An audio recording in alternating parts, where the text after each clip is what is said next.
Assalamualaikum warahmatullahi wabarakatuh. Halo teman-teman semua, kenalin nama saya Cynthia dengan NIM 230802033. Hari ini kita akan membahas tentang hubungan antara politik dan birokrasi, yang merupakan sebuah topik yang sangat penting dalam memahami bagaimana sebuah pemerintah bekerja. Coba bayangkan bagaimana sebuah kebijakan seperti subsidi di BBM bisa dijalankan. Nah, disinilah politik dan birokrasi berperan. Masing-masing memiliki fungsi dan hubungan yang erat. Dan langsung saja, yuk kita mulai ke pembahasannya. Sebelumnya, teman-teman udah tahu belum apa itu politik dan birokrasi? Jadi, politik adalah proses pengambilan keputusan untuk menentukan arah kebijakan suatu negara. Sedangkan birokrasi adalah struktur administratif yang bertugas melaksanakan kebijakan tersebut. Jadi singkatnya itu, politik membuat kebijakan, sementara birokrasi memastikan kebijakan itu berjalan di lapangan, yang mana kedua elemen ini saling melengkapi dalam menjalankan pemerintah. Ketika kita bicara politik, itu tidak jauh-jauh dari orang-orang atau jabatan dengan kekuasaan. Dan apakah pemerintah sebagai presiden atau menteri itu adalah jabatan politik? Jawabannya ya, karena dia dipilih oleh rakyat, kemudian kalau menteri dipilih langsung. Dan bicara mengenai politik dibatasi dengan berapa lama atau berapa periode dia menjabat. Ketika kita bicara birokrasi, ada jenjang karirnya. Misalnya dari nol, CPNS, kemudian semakin naik sampai menduduki jabatan yang paling tinggi.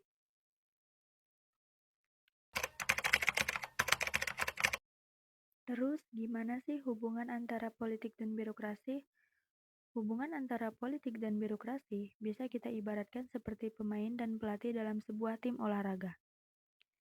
Yang pertama, simbiosis. Politik menciptakan kebijakan dan birokrasi melaksanakannya. Contohnya seperti program pembangunan infrastruktur seperti jalan tol. Politisi membuat keputusan dan birokrasi merealisasikannya. Yang kedua, potensi konflik. Namun, hubungan ini tidak selalu harmonis.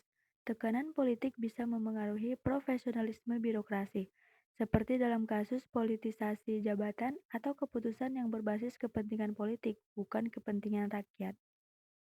Ketika kita membahas politik dan birokrasi itu merupakan dua buah institusi yang memiliki karakter yang sangat berbeda.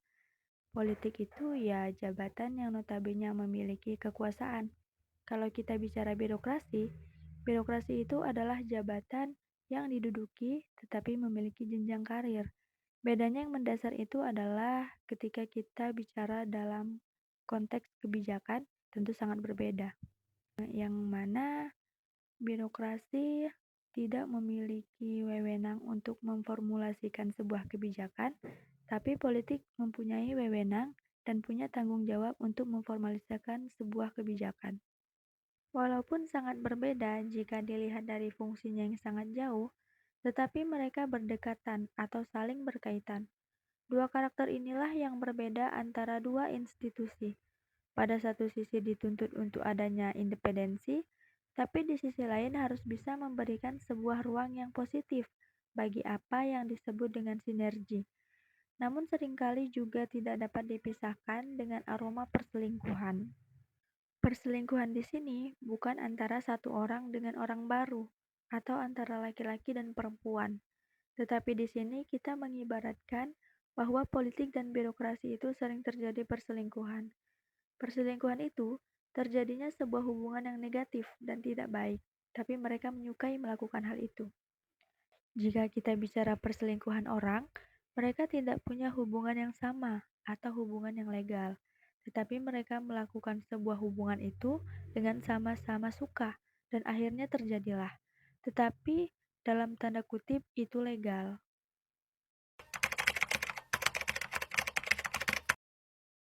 Terdapat tiga model utama hubungan antara politik dan birokrasi, yaitu yang pertama netralitas birokrasi. Dalam model ini, birokrasi bekerja secara profesional tanpa intervensi politik. Contohnya negara-negara maju seperti Jerman atau Swedia. Yang kedua, dominasi politik. Politik mendominasi birokrasi. Hal ini sering terjadi di negara berkembang, di mana birokrasi terpaksa tunduk pada kepentingan politis. Terus yang ketiga ada model kooperatif. Politik dan birokrasi saling bekerja sama dengan peran dan batasan yang jelas. Contohnya di negara dengan pemerintah yang stabil seperti Kanada. Jika kita bicara karakter, birokrasi itu dituntut melayani publik dengan baik, harusnya independen dan harusnya bisa bersinergi dengan baik antara yang mempunyai power atau kekuasaan dengan yang mengimplementasikannya. Dan jika kita bicara posisi birokrasi di Indonesia itu yang pertama, birokrasi di satu sisi menjadi penerjemah, yaitu harus bisa menerjemahkan atau mengartikan sekaligus mengimplementasikannya. Sebagai orang yang mengimplementasikan kebijakan, namanya implementator, yaitu orang yang melaksanakan sebuah kebijakan. Jadi harus bisa menerjemahkan dan setelah diterjemahkan harus bisa dikerjakan. Dan di sisi lain, sebagai pelayanan publik, yaitu harus juga responsif terhadap kebutuhan maupun aspirasi masyarakat. Dan inilah yang menjadi sebuah problem yang agak cukup serius di Indonesia, yang mana masyarakat itu berharap dengan adanya pemerintahan birokrasi ini mampu secara responsif menanggapi kebutuhan masyarakat maupun aspirasi masyarakatnya.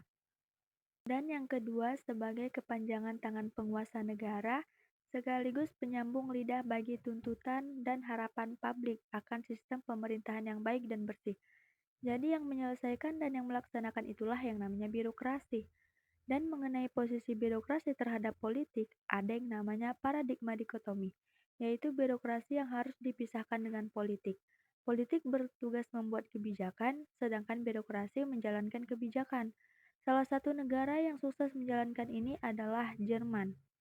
Di Jerman itu, birokrasinya menggunakan paradigma dikotomi. Tidak ada intervensi politik. Jadi birokrasi bekerja secara independen, tidak ada intervensi dari politik, tidak ada hubungan perselingkuhan tadi atau hubungan yang legal. Kemudian semua garis itu berkoordinasi dengan birokrasi. Dan syarat sukses dari paradigma dikotomi adalah kapasitas birokrasi yang baik. Birokrasi harus baik, posisi birokrasi yang sejajar dengan politik, dan birokrasi yang independen. Jadi, ketika birokrasinya sudah baik, ini bisa dijalankan. Tetapi, jika birokrasinya tidak baik atau belum baik, mungkin akan ada masalah ketika dijalankan.